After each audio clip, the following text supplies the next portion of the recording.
So hi అండి అందరికీ. So ఈ వీడియోలో ఏంటిదనంటే ఒకవేళ నాతో మాట్లాడాలనుకుంటే ఇన్స్టాగ్రామ్కి వెళ్ళండి బ్రదర్. వాట్సాప్ కాల్స్ ఇట్లా చేయకండి. సో నేనైతే లిఫ్ట్ చేయలేను. ఇన్స్టాగ్రామ్ మెసేజ్ చేయండి, మీ ప్రాబ్లం చెప్తే ఖచ్చితంగా నేను మాట్లాడగలుగుతా. సో ఇక్కడ విషయం ఏంటి అని అంటే, ఈరోజు టాపిక్ మనకి జనరల్గా పీరీలను నిలబెట్టి పీరీల యొక్క పండగ చేస్తాయి. అంటే సవార్ల పండగ చేసిన, సవార్లను నిలబెట్టిన బయట అంటూ ఉంటారు. నేను కూడా చాలాసార్లు విన్నాను, వాళ్ళ ఇల్లు నాశనం అవుతాయి, వాళ్ళ వంశమే లేకుండా పోతుంది. లైవ్ ఎగ్జాంపుల్స్ చూడడానికి కూడా ప్రీవియస్గా నిలబెట్టిన వాళ్ళ యొక్క నేమ్స్ వాళ్ళ చూస్తే నిజంగా 100%గా వాళ్ళ ఇల్లులు అయితే నాశనం చేసే ఉన్నాయి. కానీ ఎందుకు జరిగినాయి అనేది మనకి ఇక్కడ పాయింట్. ఇప్పుడు చాలామంది పండగ చేస్తున్నారు, సవార్లను నిలబెడుతున్నారు, వాళ్ళ ఇంట్లో కూడా సవార్లు ఉంటాయి. సో అందరు ఇట్లా నాశనం అవుతారా అని అంటే అందరూ కారు. సో కొంతమంది అవుతారు. అట్లా అయ్యే వాళ్ళు ఎందుకు అవుతారు, మనం ఏం మిస్టేక్స్ చేస్తున్నాము, మనము ఏ మిస్టేక్స్ చేస్తే మనం అట్లా అయితే మన పరిస్థితి అట్లా అవుతుంది అనేది ఈ వీడియోలో అయితే నేను చెప్పడం జరుగుతుంది.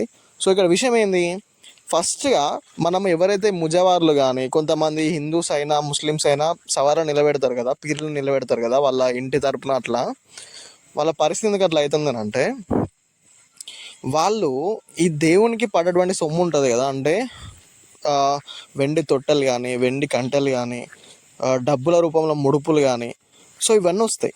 వచ్చినప్పుడు ముందుగా మనం వెండి సామాన్ గురించి మాట్లాడుకుందాం. ఈ తొట్టెలు కానీ, కంటెలు 5 తులాలు 10 తులాలు 50 తులాల దేవునికి వస్తూ ఉంటుంది. ఈ వచ్చినాక కొంతమంది ఏం చేస్తారని అంటే, వాటిని తీసుకొని కరిగించేసి వీళ్ళ ఐటమ్స్ చేయించుకున్నాడు, దేవునికి పడ్డాయి తీసుకుపోయి వీళ్ళు కడాలు చేయించుకున్నాడు, కొంతమంది అయితే కాళ్ళ కడియాలు చేయించుకున్నాడు, వాటిని అమ్మి ఆ డబ్బులన్నీ వీళ్ళు తీసుకోవడం, ఇదంతా కూడా మనకి జరుగుతూ ఉంటుంది అన్నట్టు. సో ఇట్లా జరిగినప్పుడు మనం చేసే మిస్టేక్ ఏంది అని అంటే, వాటిని ఇట్లా చేసుకొని అమ్ముకొని డబ్బులు తినడం కానీ, ఆ వచ్చిన సొమ్ము మొత్తం ఆగం చేసి మనమే ఏదో కడాలు చేయించుకొని మనకు కావాల్సిన వస్తువులన్నీ చేయించుకోవడం చాలా తప్పు. సో ఈ తప్పు చేస్తే మనకు ఇది అనేది జరగడం జరుగుతుంది. అయితే ఇక్కడ మరి ఏం చేయాలన్నా, మనకు బొచ్చడు వెండి వస్తుంది, చాలా వెండి వస్తుంది, 100 తులాలు 50 తులాలు 10 తులాలు 60 తులాలు అట్లా వస్తుంది, ఏం చేయాలి ఈ వెండి అని అంటే, బ్రదర్ ఈ వెండిని మనము ఆయనకి ఏమన్నా సంబంధించిన ఒక వస్తువులు చేయించాలి. అంటే గొడుగులు కానీ, అన్న మా దగ్గర గొడుగులు బాగున్నాయి అంటారు. సో గొడుగులు లేకపోతే చాలా వెండి అయితే కరిగించో సవారీ చేపియండి, లేకపోతే ఆయనకి ఇంకేమైనా వస్తువు చేపియండి. అట్లా కూడా కాదు అని అంటే, ఆ సొమ్మును, ఆ యొక్క బంగారం ఇదంతా కూడా సో అమ్మేసి ఒక్క రూపాయి కూడా మీరు ముట్టుకోకుండా ఆ వచ్చిన డబ్బులు మొత్తం కూడా దేవునికి ఏదో ఒకటి చేయడం.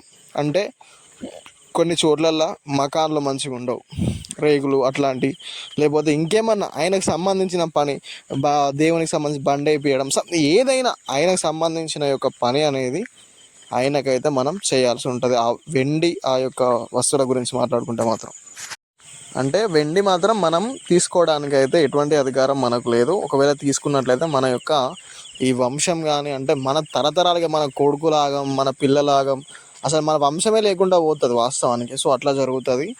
అండ్ ఇంకా డబ్బుల విషయానికి వస్తే, ఈయనకి స్వామికి పడ్డటువంటి డబ్బుల సవార్లకు వచ్చినటువంటి పైసలు కానీ, మనం వసూలు చేసినవి చందాలు వచ్చినాయి కూడా, నువ్వు సగం తిన్నా కానీ సగం దేవునికి పెట్టాల్సి ఉంటుంది. ఇప్పుడు నీకు ఒక 10,000 వచ్చినాయి అనుకో, 5,000 నువ్వు నీకు అంటే పండగ చేసినందుకు, కష్టపడ్డందుకు, ఎత్తుకున్నందుకు, దింపినందుకు, చేసినందుకు నువ్వు తీసుకున్నా. సో నెక్స్ట్ ఆ 5,000 ఉంటాయి కదా, అవి దేవునికి పెట్టాల్సి ఉంటాయి. సో ఇక్కడ ఇది దీని వరకు, అంటే ఇట్లా చేస్తే ఖచ్చితంగా వాళ్ళైతే నాశనం అవ్వడం జరుగుతుంది. సో ఇంకో విషయానికి వస్తే ఏంటి అని అంటే, మనకి కొంతమంది ఇంట్లోనే పెడతారు, అంటే పెట్టెలో పెట్టి ఇంట్లోనే ఉంచుకుంటారు. అంటే ఎవరు సవారు వాళ్ళ ఇంట్లోనే పెట్టుకుంటారు, లేకపోతే పెట్టెలున్న సవారు వాళ్ళ ఇంట్లో ఉంటారు.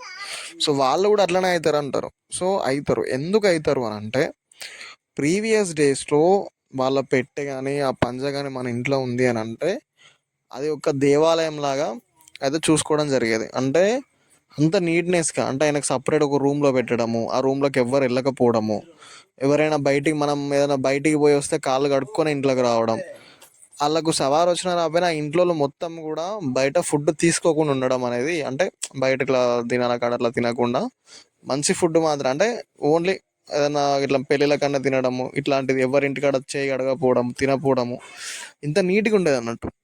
సో అంటుడు ముట్టుడు అయినా కానీ చాలా నీట్గా ఉండేది అన్నట్టు. సో అట్లా ఉంటే మనకి ఎటువంటి ప్రాబ్లం ఉండకపోయేది వెనకడ. కానీ ఇప్పుడు ఏంది, అంత మారిపోయింది కాబట్టి ఆ ఇంట్లో పెట్టుకోవడం వల్ల ఆయనకి మనము తప్పు చేసి మైల అంటించినట్టు అవుతూ ఉంటుంది. సో ఇట్లా చేస్తే ఆయనకి కోపం వస్తుంది. సో అది మనకు తప్పు అవుతుంది కాబట్టి మన పరిస్థితి అనేది అట్లా కావడం జరుగుతుంది.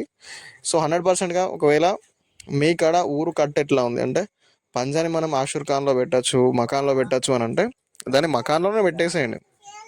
ఇంట్లో తీసుకెళ్ళి మొక్కి అప్ప చెప్పండి, పండగ వచ్చినప్పుడు తీసుకోండి, సవారీ మనకు చేసే కార్యక్రమాలను చేయొచ్చు, మళ్ళీ మకాన్లో పెట్టచ్చు ఇంట్లో ఉంటే. లేదు మనం ఇంట్లో వెనక నుండి వస్తుంది, ఇప్పుడు మేము బయట పెట్టలేము, మనకి ఇంట్లోనే ఉండాలి అనుకుంటే మాత్రం ఖచ్చితంగా ఇటువంటి నీతి అనేది పాటించాల్సి ఉంటుంది. బయట తినడం కానీ, తిరగడం కానీ, తాగడం కానీ, ఇంట్లకు సారీ చెప్పడం, నాన్ వెజ్ తీసుకురావడం కూడా కొద్దిగా లిమిటేషన్గా మనము ఓన్లీ దాంట్లో మనం ఎట్లాంటి తినాలో అంటే మనకు రూల్స్ అండ్ రెగ్యులేషన్స్ తెలుసు కదా. సో అట్లాంటి జీవులం మాత్రమే తీసుకొచ్చుకోవడం, అట్లాంటిది నీసు కూడా ఫ్రైడే ఫ్రైడే నీట్గా శుభ్రంగా ఉంచుకోవడము. ఆ ఇల్లు అంటే దేవుని మందిరం అన్నట్టే కదా, మన ఇంట్లో మనకు పంజా ఉంది అని అంటే, సో అట్లా అన్నట్టు. సో ఇందువల్ల మనకి మెయిన్గా ఇవి మనకి కారణాలు అన్నట్టు. సో వీటిని మనం చూసుకొని జాగ్రత్తగా ఉంటే మాత్రం మనకి నాశనాలు ఇట్లా ఏముండవు. మనం వాళ్ళ డబ్బులు తినకుండా వాళ్ళకి మనం ఖర్చు చేస్తే అది బరకత్ ఇచ్చి మనం కష్టపడ్డ రూపాయి అయితే ఖచ్చితంగా ఫలితం ఉండే మనకైతే మంచి కావడం జరుగుతుంది.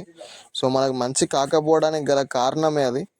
సో వాళ్ళ సొమ్మును మనం కమర్షియల్గా ఏదో వ్యాపారంలో చేయకుండా ఒక భక్తి శ్రద్ధలతోటి వాళ్ళను చేసే విధంగా చేసి వాళ్ళకి పెట్టే అమౌంట్ మనం తినకుండా వాళ్ళకు పెడితే మన భక్తి అనేది మనకు బరకత్ ఇస్తుంది, అది మన నమ్మకం అనేది ఇస్తుంది. కానీ ఇట్లా చేయకండి. సో ఇట్లా చేస్తే మాత్రం ఖచ్చితంగా మీ ఇల్లు అనేవి ఖచ్చితంగా నాశనం అవుతాయి, అది నాకు తెలుసు. మీరు కూడా మీ విలేజ్లో చూసే ఉంటారు ఖచ్చితంగా, ప్రీవియస్గా నిలబెట్టిన వాళ్ళ పరిస్థితి ఎట్లున్నాయి అనేది. అంతేగాని వాళ్ళని నిలబెట్టినది మాత్రం అట్లనే అవుతుంది అని వాళ్ళ మీద మనం తప్పులు పెట్టుకొని వాళ్ళ మీద వేయడం రాంగ్.